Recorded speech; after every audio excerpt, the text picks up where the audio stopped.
Throughout history, humanity has seemingly succumbed to states of collective alienation, where individuals who are typically rational embrace ideas that defy logic.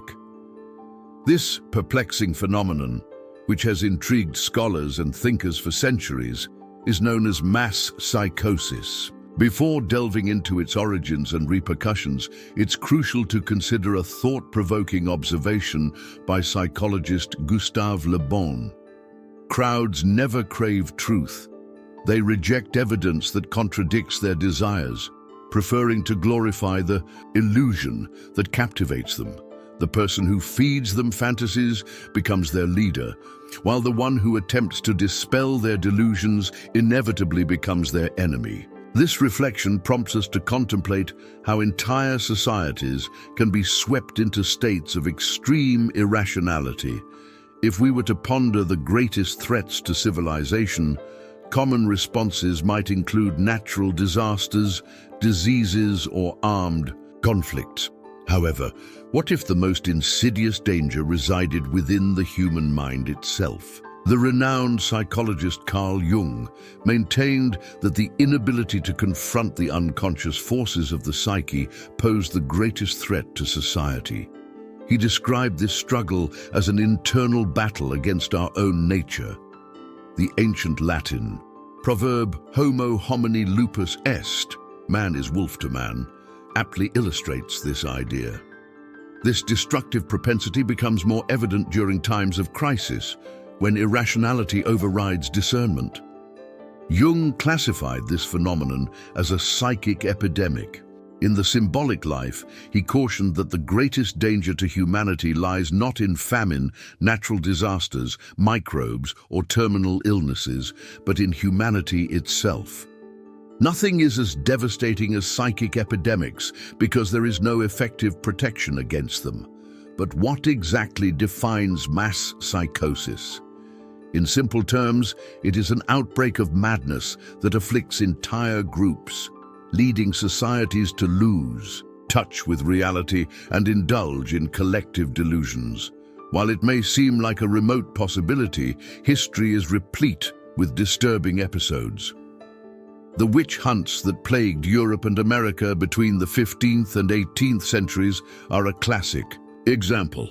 Thousands of people, predominantly women, were persecuted and killed, not for actual crimes, but because they served as scapegoats for societies consumed by fear. In the book The Devil's Delusion, Francis Hill observes that some Swiss villages were so ravaged by this hysteria that in the end, hardly any women remained alive. Another significant episode is the totalitarianism that defined the 20th century. Millions of people subscribed to ideologies that in retrospect appear profoundly destructive and insane. Yet, at the time, entire nations were seduced by these beliefs, resulting in tragic consequences. Jung examined these phenomena and realized that when a society succumbs to collective psychosis, its individuals undergo moral and spiritual regression. They become more impulsive, emotional, and irresponsible. Acts that an individual would never commit in isolation become justified and carried out without hesitation when in the midst of a crowd. The most alarming aspect is that, just as an individual in psychosis is unaware of their condition, a society immersed in mass psychosis does not recognize its own madness. It lacks an external reference point that would allow it to assess the extent of its delusion. But what leads a society to descend into this state? To answer this question, it is necessary to first understand the triggers of psychosis in an individual. While physical traumas or psychoactive substances can trigger states of delirium, the focus here is on psychological causes. The most common element is the accumulation of adverse feelings, such as trepidation and apprehension, can propel an individual into a state of overwhelming panic. Now, envision this panic spreading throughout an entire populace, akin to a viral outbreak, When confronted with such intense fear, some individuals confront their anxieties head-on, while others succumb to a psychotic breakdown as a means of evading reality. Contrary to popular perception, this breakdown does not solely represent disarray. Rather, it signifies a skewed reconstruction of reality that bestows a deceptive sense of solace, intertwining facts with fiction. This fabricated reality becomes a haven from despair, serving as a coping mechanism, albeit a profoundly detrimental one.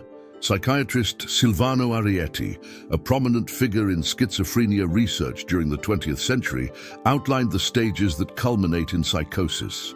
Initially, there exists a phase of intense anxiety, during which the individual starts to perceive reality in a distorted manner, experiencing confusion and apprehension.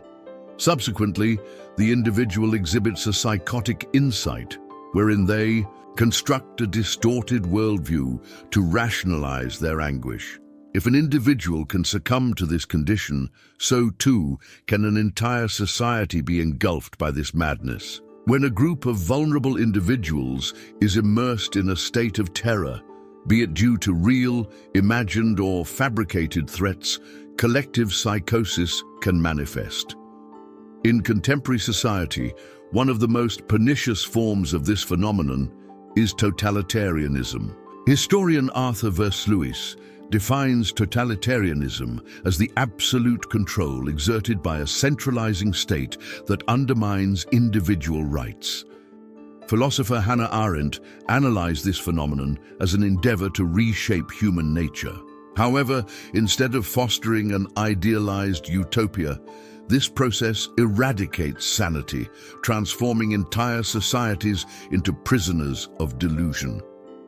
A crucial element in the triumph of totalitarianism is what psychiatrist Joost Meerloo termed menticide, the murder of the mind. In his work, The Rape of the Mind, he elucidates that this technique employs fear and propaganda to subjugate the masses. Successive waves of panic, interspersed with periods of apparent calm, create a vicious cycle. With each wave of terror, individuals become more susceptible and inclined to embrace irrational beliefs. This process is amplified by the manipulation of information, which confounds and disorients, making it arduous to discern truth from falsehood. Social isolation also assumes a pivotal role, depriving individuals of contact with those who could serve as a counterbalancing force against manipulation. Once a populace is sufficiently weakened, totalitarians proffer a solution, a return to order, but at a cost.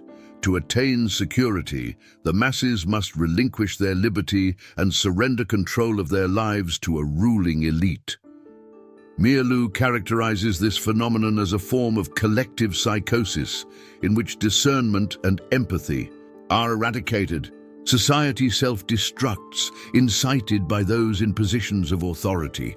However, the order imposed by totalitarianism is a diseased order, driven by oppression, stagnation, and destruction.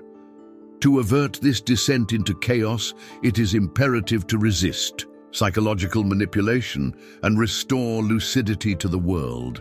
This entails disseminating accurate information, utilizing humor to weaken oppressive regimes, and constructing parallel networks that preserve freedom and autonomy. Above all, action is required. As Thomas Paine stated, tyranny, like hell, is not easily conquered, but we can be certain that the harder the conflict, the more glorious the triumph.